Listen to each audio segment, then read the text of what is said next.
Hello and welcome to the Sacramento Dugout Show. I'm Todd Sullivan with my co-host Donte Morris, and tonight have a very special guest, Mr. Dan Argee. How are you doing today, Dan? Great, thank you. Hey, it's that time of year again. Coming up October 13 is the LaSalle Sacramento Baseball Area's Hall of Fame. I bet you're really excited about that. Congratulations, sure, and thank you for being here. Thank you so much. It's an honor. He's a native here from Sacramento, graduated from Burbank High School. But you were also drafted by the Minnesota Twins in the second round, but you decided to turn that down because you had other aspirations, huh? You went to the Chapman University to play with Bob? I did. I got drafted after my first year at Cosumnes River College. And back in those days, the winter draft wasn't like the summer draft. So even though I was a second round pick and I was the first player chosen by the Twins, the money was not even close, so college sounded a little bit better at that point. Absolutely, and back then college was real important, in order to get set off and have that proper career, plus get you acclimated, get you to learn more about the game, and gives you more opportunities. And I think that's exactly what happened, because when you did go to Chapman and you ended up being the MVP, your senior year, it opened up the doors for a lot of other things as well. It sure did. And my junior year at Chapman, after my junior year, the summer of '74, I went to Alaska to play in the Alaskan League, and boy, that really helped. I faced the top college players in the nation, and so when I went back to Chapman my senior year, I was pretty ready to play, and thought that I would be, maybe go in the summer draft and get a chance to get drafted fairly high, and but that didn't happen. Taking it back to the draft, I just kind of want to know what you're feeling. Where were you when you found out you got drafted? How did it go about? Just take us through that experience of just going through that whole process. It was an interesting year. I had broken my wrist playing left field at Cosumnes River College at Renfree Field. Oh, nice. And so I was out for, I want to say probably about 25 ball games. And then when I came back, it was like starting over again. Right. And so I didn't really think that I would get drafted because I missed a great portion of the season. And then talking to the Minnesota scout, he came over and told me he was going to draft me, and I said, oh, wow, that's, And so when I finally found out that I was home, and I was just like everybody else during the draft, we're home hoping that we're going to see our name. Right. And so my name did come up, and it was the most exciting time of my life. Because nowadays it's all on TV. The top 10 to 25 kids will be there on site where they have the television draft being taken place. Right. They have email, they have instant text.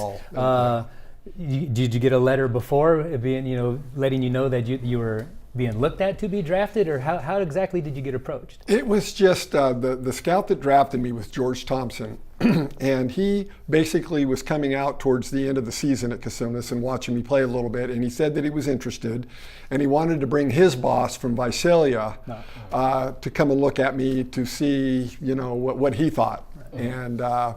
And as we got closer to the draft, it looked like they were going to go ahead and draft me, and a funny story. I think I ended up hitting 280 that year, and I turned him down, but I still was property of the Minnesota Twins until a certain point next year. I think I was drafted in the winter, so excuse me, it would have been after the college season.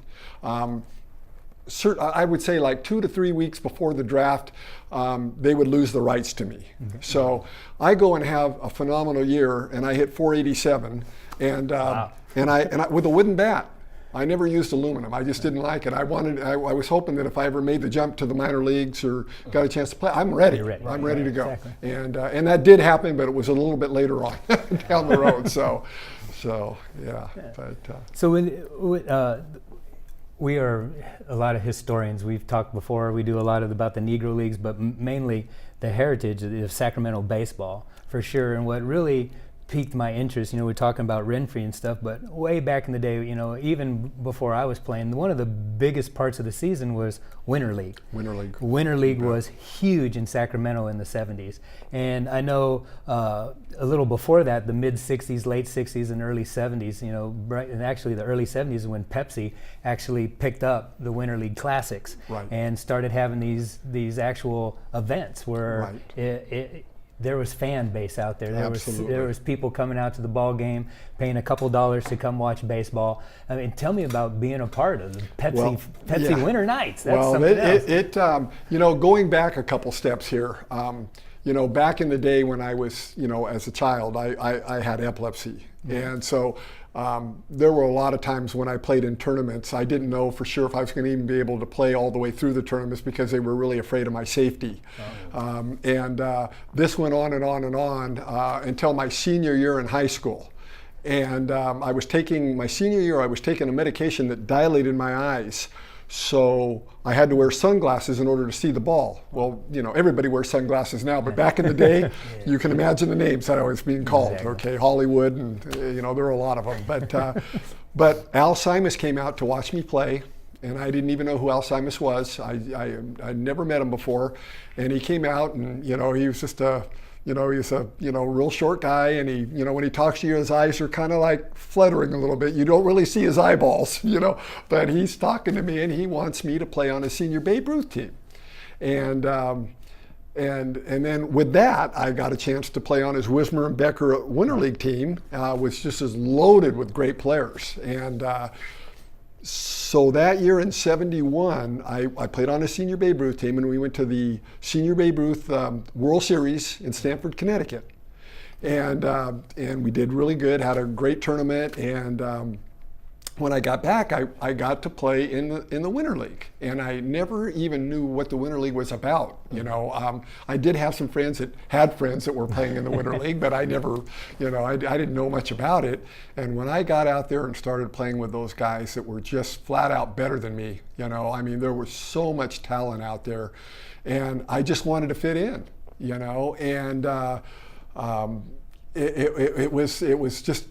I mean, every weekend was just a learning experience, you know, learning things about how to play the game and watching other players, you know, watching and seeing what they were doing. And some of these guys were just coming back from the minor leagues, and so I mean, it was fascinating to me. And then as I started to play more and more, I felt like I kind of belonged, you know, and. But I owe all that to Al, you know. I mean, he got me started. He got me on the La Fiesta Night League team, and I played with Al for a few years, and then I don't know if it was right before or right after I came back from my first year of minor league ball. I think it was a little bit before. I played for the Pepsi team, Steve Hammer.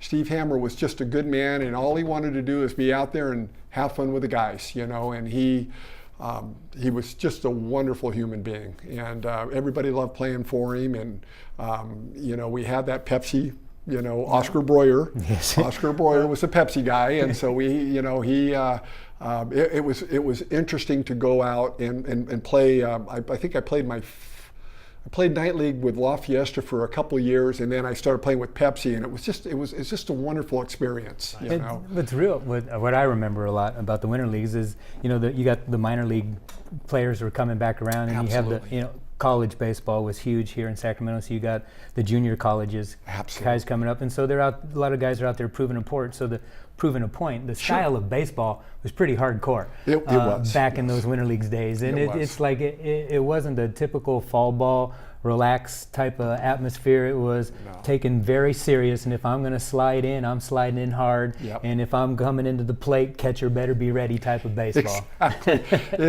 It was almost like bragging rights. You know, you know, and we'd get out there, and I never forget this one time. You know, as kids, what we used to do is the biggest thing was to watch the game of the week. Right.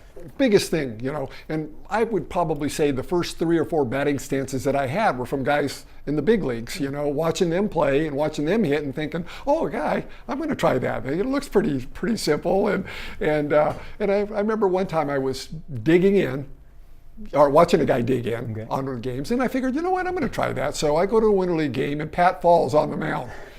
And I dug in, and the next pitch, I'm on my back. Okay, and I never did that again. But it was hardcore, and you know, everybody's out there. They've got their name on the line, and you know, people are trying to intimidate. It's an intimidating game. Yeah, you know, there were scouts out there constantly, all the time, Constantly. and whether they knew it or not. So they were always playing hard. They were always playing their best. Absolutely. And, it was a great time of baseball here in It Sacramento. really was. And, you know, to go out there and you're watching a guy like Roland Office play center field, I mean, it just came so easy to him.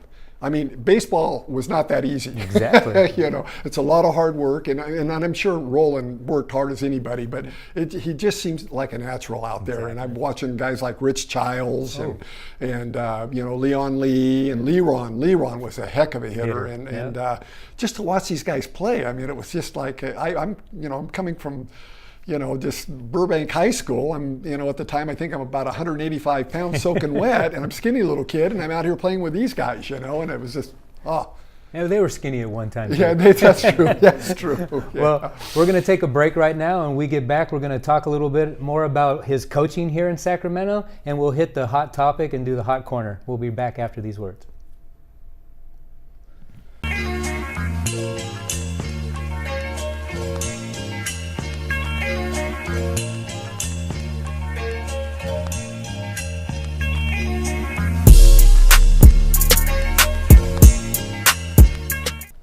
Okay, now let's just take it back. Your professional career is kind of wind down. You have family, you have kids. You're softball coach at Del Oro High School. Correct. Andrea, That's my your daughter, ended up being your athlete.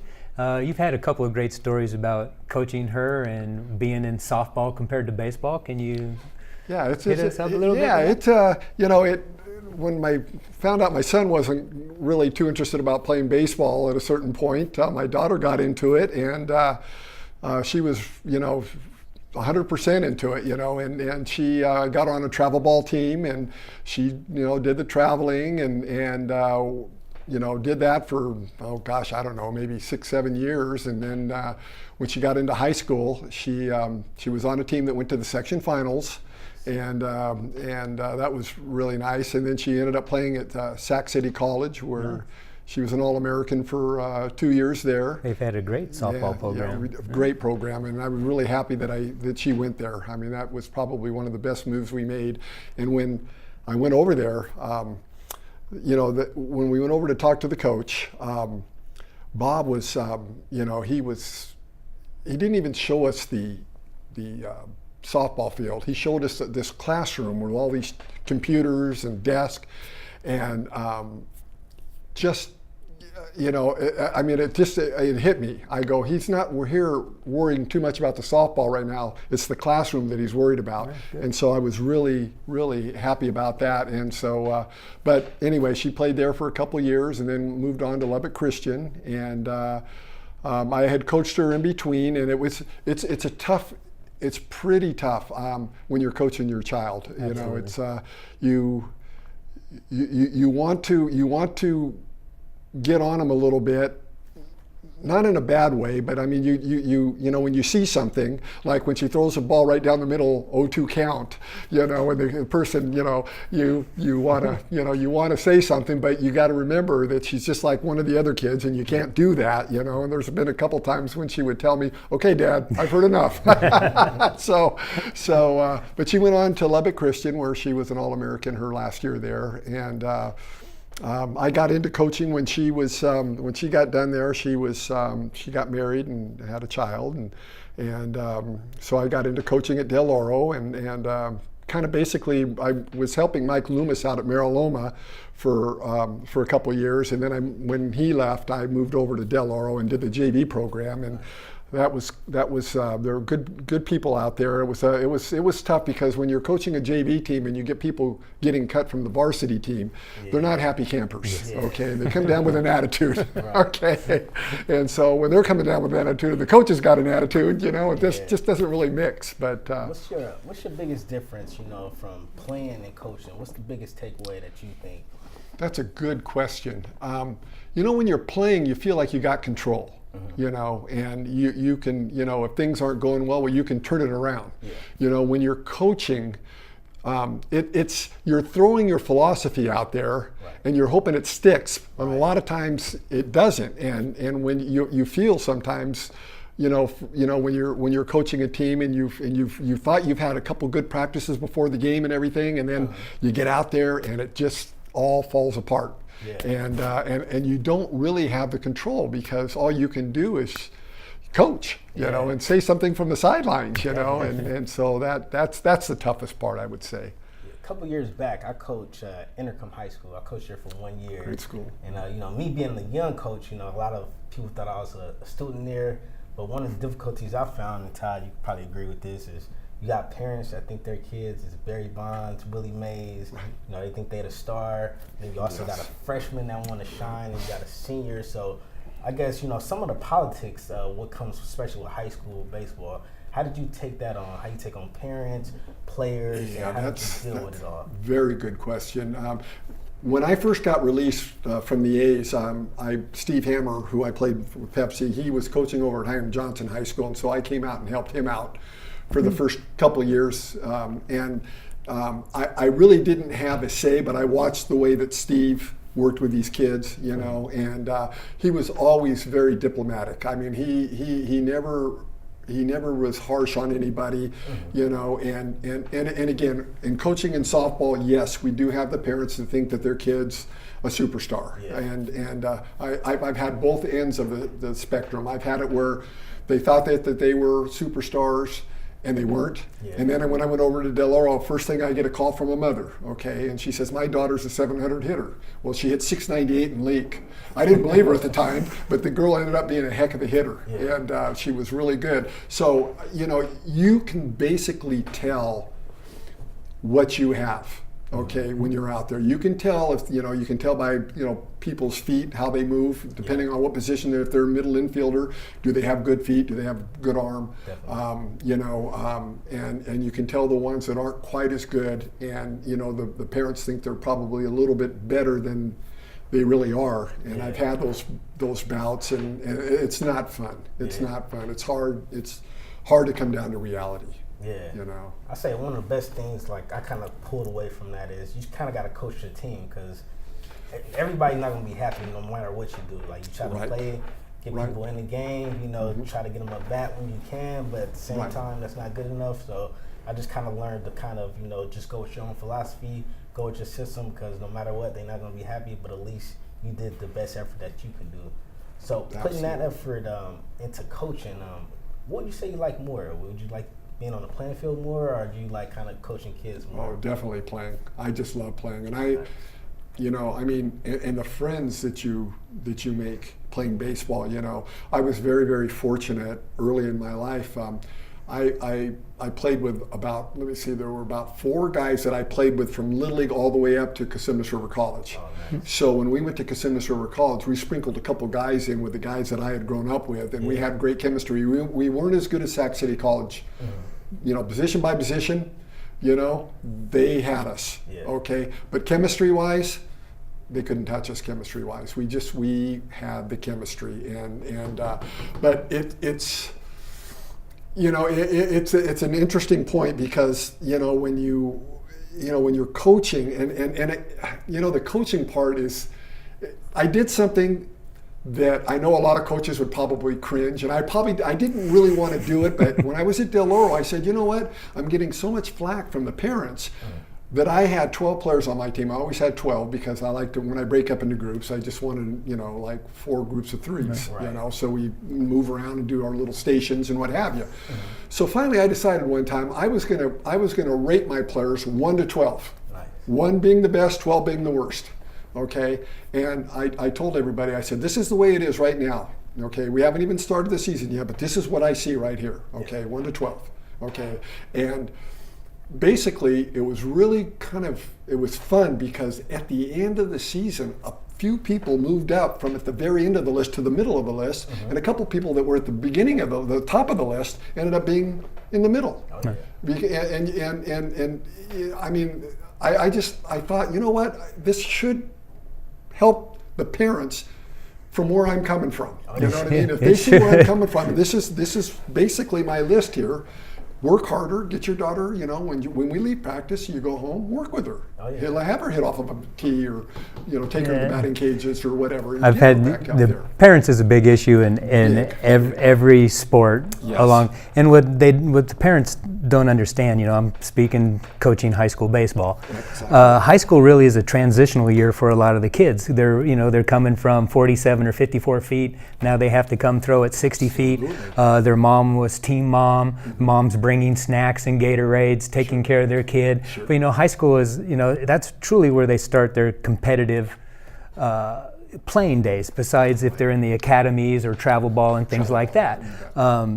And so I try to tell, you know, my parents that bring them Gatorades in the middle of practice. It's like, you know, he should be bringing those to school. Yes. You should not be having to come out here. It doesn't, you know, I don't knock that on the kid, but the kids tease those kids, and that's where it seems to set a lot of those players back. And what I try to tell, you know, my parents is like, you're a great mom. I love how you're out here protecting your father, your dad. You're out here watching every game. You're picking them up at practice. This is great. Continue being the best father that I see you being, and let me try to be the best coach I can to help your son or daughter.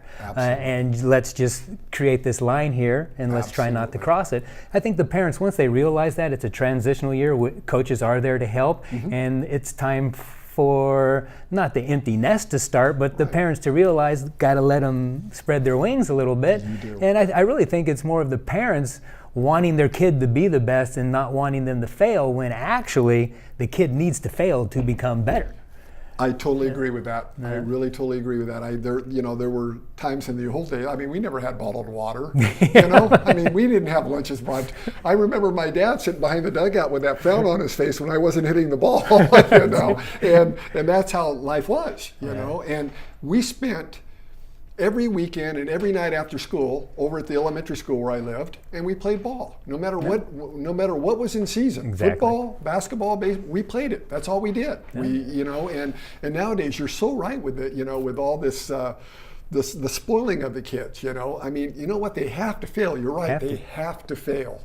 And once they do that and they pick themselves up, you know, they're a better person and a better player, you know. Well, Dan, I really appreciate you coming on the show, and I think, you know, it's about time that, you know, a lot of the people, I know the LaSalle, they dropped the age down from the 60s, so a lot of people that should be into the Hall of Fame are now getting in, so they can at least enjoy it and enjoy it with their family. So, you know, October 13th, it's going to be Saturday. It's going to be at Christian Brothers High School. There's 10 people being inducted. Dan is one of the inductees. Congratulations very much. I hope, get your tickets. Hope to see you out there. Access Sacramento will be filming the event this year. We'll be out there interviewing you once again. And Dan, congratulations on the Hall of Fame here in Sacramento baseball. Very proud. Thank you so much, guys. Appreciate it. Appreciate it. Good night.